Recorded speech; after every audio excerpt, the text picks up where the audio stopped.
প্রাঙ্গণে এসে দাঁড়িয়েছি। আগামীকাল উদযাপন হবে। এই স্বাধীনতা অনেক তরুণ এবং যুবকের প্রাণের বিনিময় হয়েছিল।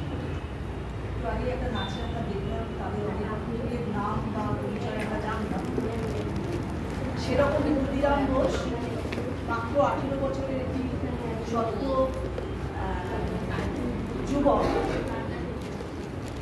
ফাঁসির মঞ্চে উঠেছিল। গত 11ই আগস্ট ছিল তার মৃত্যুদিন।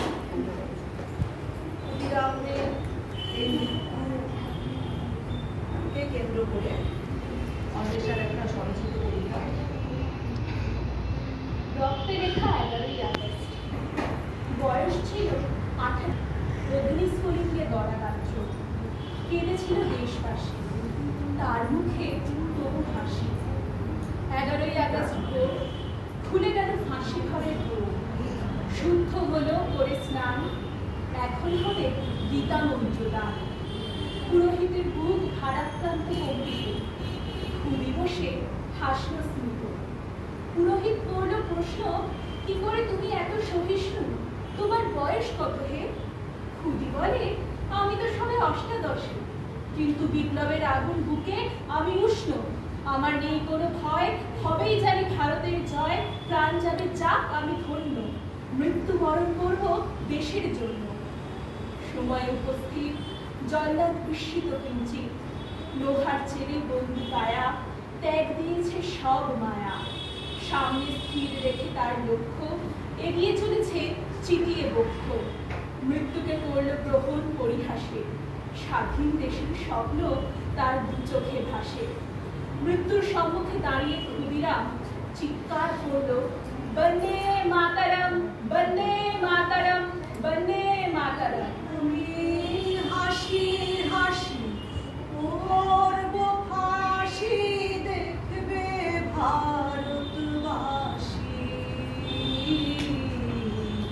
একবার বিদায় দে মা, ঘুরে আসি। একবার বিদায় দে মা, ঘুরে আসি। আমি হাসি হাসি করব ফাঁসি, দেখবে ভারতবাসী। একবার বিদায় দে মা, ঘুরে আসি। কলের বোমা তৈরি করে দাঁড়িয়েছিলাম রাস্তার ধারে মাগো। কলের বোমা তৈরি করে দাঁড়িয়েছিলাম রাস্তার ধারে মাগো। বোমা বড় নাটকে মারতে গিয়ে মাগো মারলাম ইংল্যান্ডবাসী। একবার বিদায় দে মা, ঘুরে আসি। একবার বিদায় দে মা, ঘুরে আসি। শনিবার বেলা 10টার পর জজ কোর্টেতে লোক না ধরে মাগো।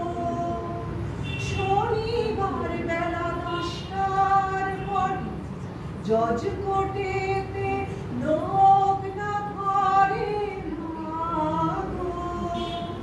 হলো অভিরামের দ্বীপ চালান মাগো, ক্ষুদিরামের ফাঁসি। একবার বিদায় দে মা, ঘুরে আসি। একবার বিদায় দে মা, ঘুরে আসি।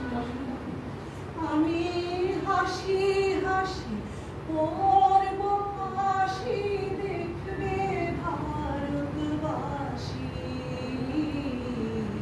একবার বিদায় দে মা, ঘুরে আসি। একবার বিদায়